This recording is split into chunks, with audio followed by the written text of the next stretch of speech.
અમદાવાદ શહેરમાં online food order કરતા ગ્રાહકો માટે આંખ ઉઘાડનારો કિસ્સો સામે આવ્યો છે। નરોડા વિસ્તારમાં હંસાપુર પાસે આવેલી મેકડોનાલ્ડ્સ રેસ્ટોરન્ટ દ્વારા ઓનલાઈન વેજ બર્ગરનો ઓર્ડર આપનાર યુવકને નોનવેજ બર્ગર મોકલી આપવામાં આવ્યું હતું। આ ગંભીર બેદરકારી સામે યુવકે અમદાવાદ મ્યુનિસિપલ કોર્પોરેશનના ફૂડ વિભાગમાં ફરિયાદ નોંધાવતા અધિકારીઓએ તાત્કાલિક સ્થળ ઉપર પહોંચી તપાસ હાથ ધરીને રાતોરાત મેકડોનાલ્ડ્સ રેસ્ટોરન્ટને સીલ કરી દીધું છે। ગુજરાત સરકારના સામાન્ય વહીવટ વિભાગ દ્વારા રાજ્યના વહીવટી તંત્રમાં મોટો ફેરફાર કરવામાં આવ્યો છે। રાજ્યપાલની મંજૂરી બાદ 21 જુલાઈ 2026ના રોજ 28 આઈએએસ અને જીએસ કેડરના 13 અધિકારીઓની બદલી અને નવી નિમણૂકના આદેશો જાહેર કરવામાં આવ્યા છે। જૂનાગઢ મહાનગરપાલિકાના મ્યુનિસિપલ કમિશનર પદેથી પ્રભાવ જોશીની 2 મહિનામાં જ બદલી કરી દેવામાં આવી છે। તેમને જીઆઈડીસીના જોઈન્ટ એડમી તરીકે મૂકવામાં આવ્યા છે।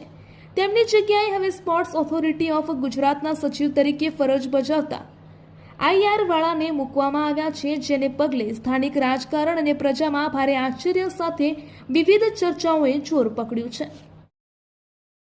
ગુજરાતમાં ચોમાસાની સિસ્ટમ સક્રિય થતા દક્ષિણ ગુજરાત સહિત રાજ્યભરના છૂટાછવાયા વિસ્તારોમાં વરસાદી માહોલ જામ્યો છે। છેલ્લા 24 કલાકમાં 165 તાલુકામાં વરસાદ નોંધાયો છે, જેમાં વલસાડના પરડીમાં સૌથી વધુ 8.19 ઇંચ વરસાદ ખાબક્યો છે।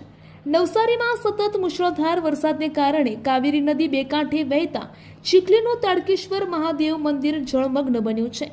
શહેરી વિસ્તારોમાં માર્ગો તેમજ સોસાયટીઓમાં ઘૂંટણસમા પાણી ભરાતા જનજીવન પ્રભાવિત થયું છે, જ્યારે વાપીના અંડરપાસમાં ટેમ્પો અટવાતા ભારે હાલાકી સર્જાઈ હતી। સચિવાલયમાં કર્મચારીઓ સમયસર ફરજ પર હાજર થાય છે કે નહીં તેની ચકાસણી માટે સામાન્ય વહીવટ વિભાગ દ્વારા ચેકિંગ હાથ ધરવામાં આવ્યું છે।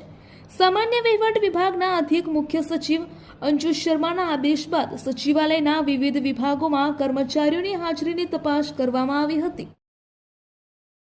ગાંધીનગર રેન્જના નાયબ પોલીસ મહાનિરીક્ષક વિરેન્દ્રસિંહ યાદવ અને મહેસાણા જિલ્લા પોલીસ અધિક્ષક હિમાંશુ સોલંકી દ્વારા જિલ્લામાં પ્રોહિબિશન અને જુગારની પ્રવૃત્તિઓ નિશ્ચયનાબૂદ કરવા આપેલી કડક સૂચના અન્વયે લોકલ ક્રાઇમ બ્રાન્ચને મોટી સફળતા મળી છે।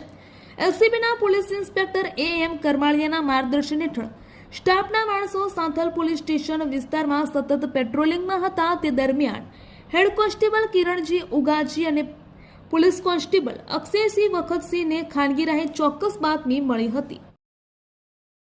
દાંતા અને અંબાજી સહિત આસપાસના વિસ્તારોમાં લાંબા સમય બાદ ગત રાત્રે વરસાદનું આગમન થયું હતું। ઘણા સમયથી વરસાદની રાહ જોવાઈ રહી હતી। ગત રાત્રેથી જ વાદળછાયું વાતાવરણ જોવા મળ્યું હતું। મોડી રાત્રે ધીમી ધારે વરસાદ વરસવાનું શરૂ થયું હતું। આ વરસાદના કારણે વાતાવરણમાં ઠંડક પ્રસરી ગઈ હતી, જેનાથી લોકોને ગરમીમાંથી રાહત મળી હતી। આ વરસાદના કારણે ખેડૂતોમાં ખુશીનો માહોલ છવાઈ ગયો છે।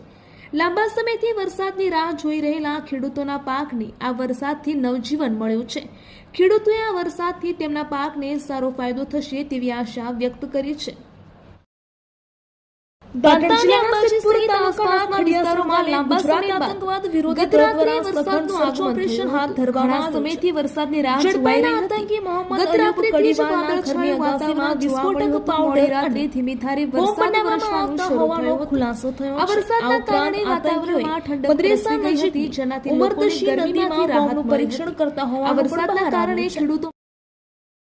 સુરતના મહાનગરપાલિકા અને સ્થાનિક વહીવટી તંત્રની ઘોર બેદરકારીના કારણે પ્રજા હવે ભારે મુશ્કેલીઓ ભોગવી રહી છે।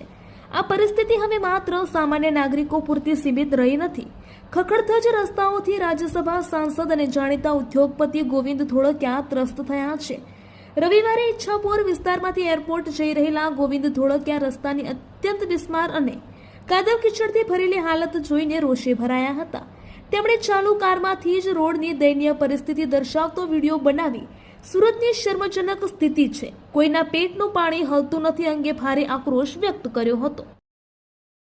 વાહન વ્યવહારના નિયમોનું ઉલ્લંઘન કરતા વાહન ચાલકો સામે આરટીઓ વડોદરા કચેરી દ્વારા લાલાંક કરવામાં આવી છે।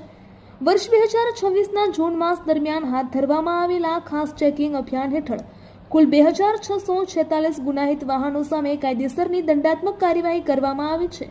આ સમગ્ર ઝુંબેશ દરમિયાન વડોદરા આરટીઓ દ્વારા વાહન ચાલકો પાસેથી ટ્રાફિક નિયમ ભંગ બદલ રૂપિયા 1,06,38,204 જેટલો જંગી દંડ વસૂલ કરવામાં આવ્યો છે.